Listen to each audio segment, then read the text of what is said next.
ci page 17 ci suuf mu ne cependant les premiers jours de son arrivée Boubouni avait eu part à l'amitié du père Benfa mu ne léegi nag te woon pourtant bés yu njëkki ñëwam bés yu njëkki yi mu yegsee woon Boubouni amoon na xaritoo ak Benfa ak Baye Benfa. Ce dernier le défendait contre Mama Tene mu ne Baye Benfa daan na ko défendre daan na ko artu Mama Tene daan na artu Mama Tene daan na ko défendre lu bari donc Boubouni buvait effrontément le lait caillé Boubouni daan na naan ci maa tey meew soowum Mama Tene tout en couvrant de poussière su ko defee mu takkal ay poussière les cuvettes et les calebasses soigneusement récurées cuvettes yi muy palaat yeeg ak léget yi nga xam dañ ko raxas sonnee ci raxas gi toppatoo ko mu takkal ci poussière naan meewum Mama Tene yooyu yëpp da ko daan def Baye Benfa di ko défendre su ko defee dal ci kaw yaay Tene ne ko c'est ta faute sa faute la grondé le père Benfa père Benfa yedd ko ne ko sa faute la ne ko ci page 18 si tu prenais bien soin de tes affaires soo toppatoo woon say bagage le petit singe n'y toucherait pas golo gu ndaw gi du ko laal en réalité dëgg il était aisé de s'expliquer yomboon na lool nga expliquer yomboon na lool nga leeral l'amitié que le maître de la maison portait à Boubouni xaritoo gi amoon ci borom kër gi ak petit singe boobu muy golo gu ndaw gi di Boubouni ndax Baye Benfa daa bëggoon golo gi léegi bëggoogu mu ko bëggoon nag dana neex a leeral gi mooy lan mooy Baye Benfa fils la doom la petit fils sët la et arrière petit fils sëtaat la de chasseur rëbbkat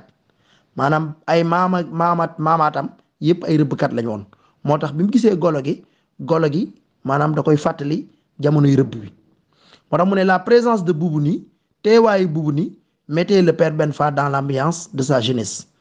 mu ne teewaayu Boubouni da daan fàttali Baye Benfa jamonoy ndawam il revoyait les jours où il accompagnait à travers les lianes et les ronces de la forêt son frère aîné Djigi il revoyait da ci daan gis les jours bis ya da ci daan gis bis yi où il accompagnait à travers les lianes bis yi nga xam danaa ànd ak jaar ci garab yi ñuy wax lianes et les ronces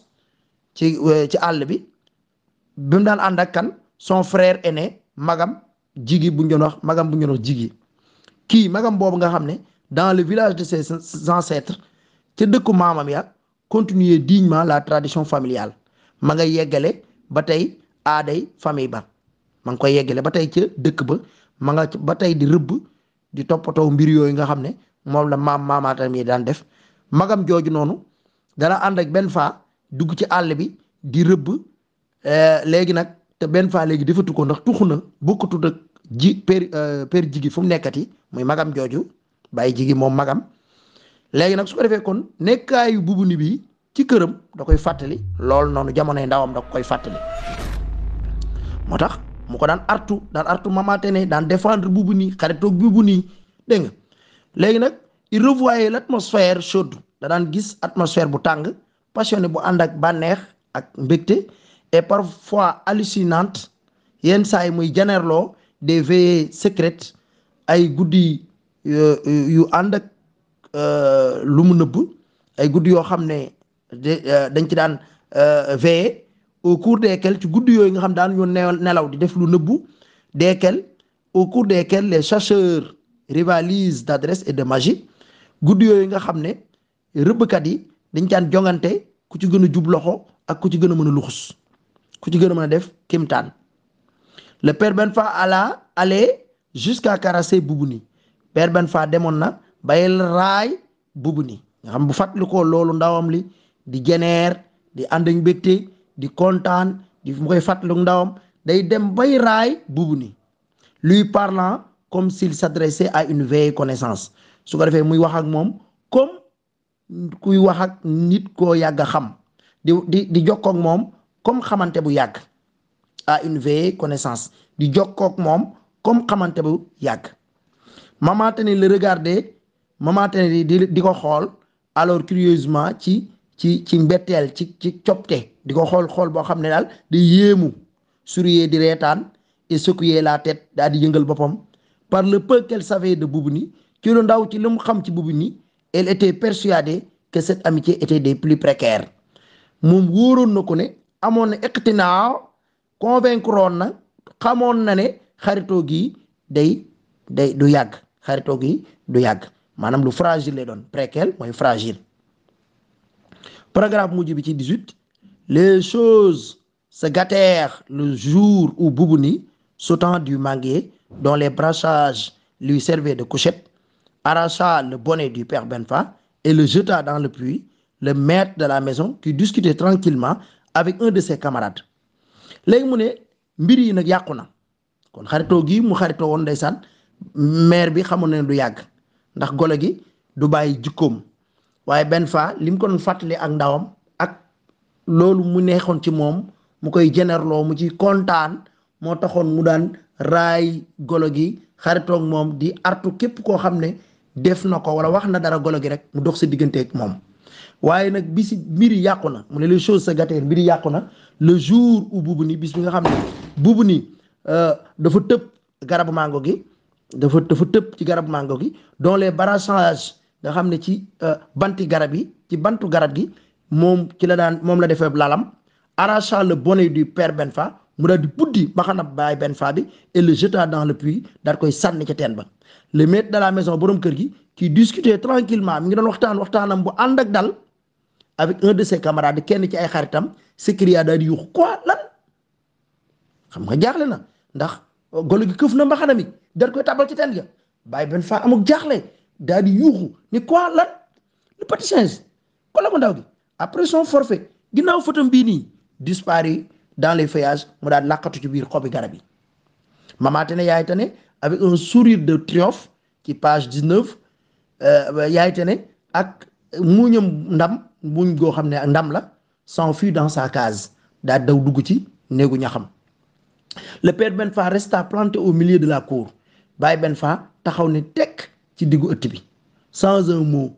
amul baat ni un geste amul benn geste bu mu def pendant un bon moment lu tolloog ab diir. puis ginnaaw bi il alla repêcher son bonnet daal dem génn ji mbaxanaam et lança à Boubouni la plus terrible des injures daal di